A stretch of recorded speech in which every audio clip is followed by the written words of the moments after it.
सैयदना हज़रत उमर फ़ारूक रज़ी अल्लाह ताला अन्हो का अलमनाक सानिया 27 ज़िलहज्जा सन 23 हिजरी बरोज़ बुध को हज़रत उमर फ़ारूक रज़ी अल्लाह ताला अन्हो मस्जिद नबवी में नमाज फजर की इमामत करवा रहे थे।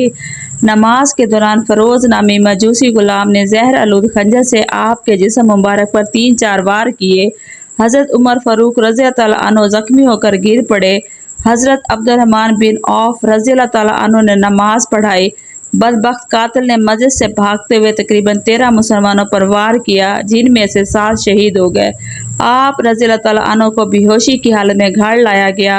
होश आने पर आपको बताया गया हमलावर मजूसी था, तो आपने इस बात पर अल्लाह का शुक्र अदा किया हमलावर मुसलमान न था। आप रज़ी अल्लाह ताला अन्हु पर खशियत इलाही की कैफियत तारी हो गई। आपने अपने बेटे अब्दुल्ला को हुक्म दिया, मेरा सर अपनी गोद से हटाकर ज़मीन पर रख दो ताकि अल्लाह ताला मुझ पर रहम करम वाला मामला फरमाए। इस मौके पर हज़रत अब्दुल्ला बिन अब्बास रज़ी अल्लाह ताला अन्हु ने आपको बिशारतें और तसल्लियाँ देते रहे। 3 दिन कर्म में गुजारने के बाद आप रज़ी अल्लाह ताला अन्हु ने ज़ख्मों की ताब ना लाते हुए 1 मुहर्रम उल हराम सन 24 हिजरी को जामे शहादत नोश फरमा गए।